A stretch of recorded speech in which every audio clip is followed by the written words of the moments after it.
memilih buku ini karena buku ini sangat bagus untuk kita baca, karena di dalam buku ini terdapat 25 kisah teladan Nabi dan Rasul Allah Subhanahu wa Ta'ala, dan kita dapat menemukan hikmah dalam perjalanan dakwah setiap nabi-nabi Allah Subhanahu wa Ta'ala. Selanjutnya saya akan menyampaikan sistematika dalam buku Renjasi yang saya baca. Yang pertama adalah pembukaan. Pembukaan berisi identitas buku dan biografi pengarang. Yang pertama adalah identitas buku. Judul buku, Kisah Teladan 25 Nabi dan Rasul.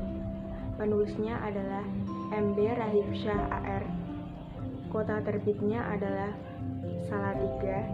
Penerbitnya adalah Lingkar Media, dan tahun terbitnya tahun 2006. Jumlah halamannya 128. Yang kedua adalah biografi pengarang. MB Rahib Syah AR dilahirkan di Surabaya 21 November 1957. Nama kecilnya adalah Rohim. Dengan memulai karirnya menulis buku non-fiksi pada tahun 1997. Sejumlah buku-buku yang dia tulis diantaranya 1. Ramuan Obat Kuno pada tahun 1992. Yang kedua, 27 Cerita Rakyat Nusantara, kumpulan cerita rakyat tahun 2010. Yang ketiga, Perjuangan Wali Songo Dakwah Islam pada tahun 2000. Yang keempat, kumpulan cerita rakyat legenda Nusantara tahun 2002. Dan yang kelima, buku pintar berbahasa dan puisi pada tahun 2005. Dan yang keenam, kisah 1001 malam tahun 2004. Sejumlah prestasi yang MB Rahib Syah Rahib diantaranya 1.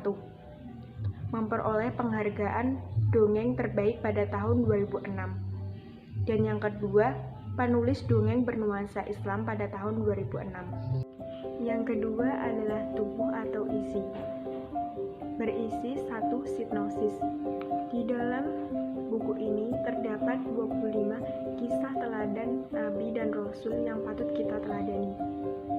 Yang pertama ada Nabi Adam, Idris, Nuh, Hud, Soleh, Ibrahim, Lut, Ismail, Ishak, Yakub, Yusuf, Ayub, Su'aib, Nabi Musa, Harun, Zulkifli, Daud, Nabi Sulaiman, Nabi Ilyas, Nabi Ilyasa, Nabi Yunus, Nabi Zakaria, Nabi Yahya, Nabi Isa, dan yang terakhir adalah Nabi Muhammad.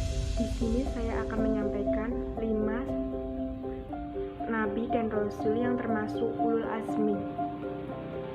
Rasul dan Nabi Ulul Azmi adalah yang memiliki kesabaran yang luar biasa dalam berdakwah.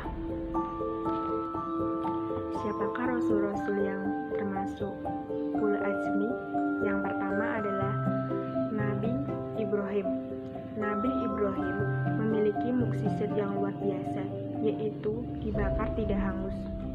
Nabi Ibrahim memiliki 2 istri. Yang pertama adalah Siti Syarah dan yang kedua adalah Siti Hajar.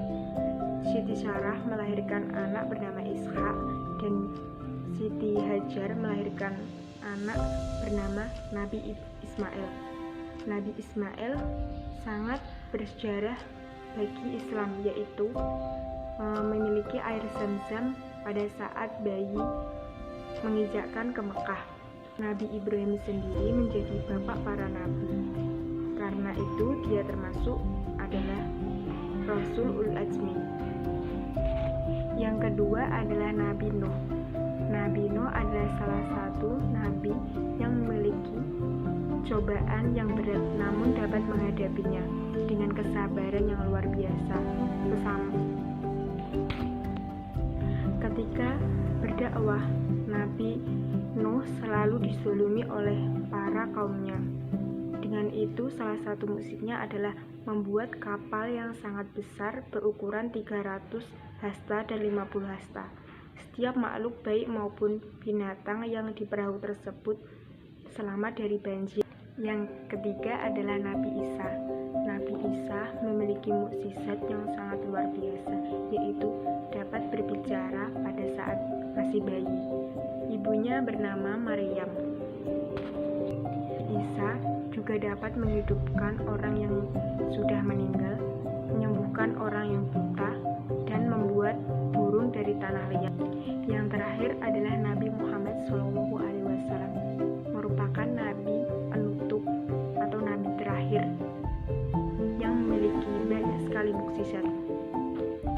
Di antara mukjizatnya adalah Al-Quran sebagai kitab Muslim agama Islam. Yang kedua, dapat membelah bulan. Dan yang ketiga, dapat mengalirkan air dari jemari tangannya. Yang keempat, mampu menurunkan hujan. Yang kelima, mampu menaungi awan.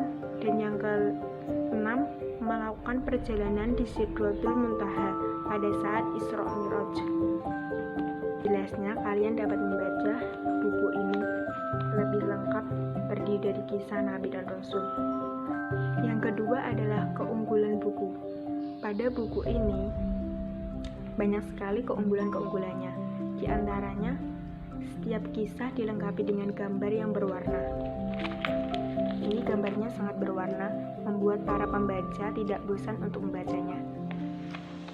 Yang kedua, setiap kisah dan nabi diawali dengan skema kisah yang memudahkan pembaca untuk memahaminya. Dan yang ketiga, bukunya tidak terlalu tebal, sehingga tidak membosankan para pembaca. Dan yang keempat, halamannya sampulnya bermotif sampul yang bertulisan dengan rapi. Yang ketiga adalah kelemahan buku. Yang pertama adalah belum menceritakan secara detail tentang kisah Nabi dan Rasul.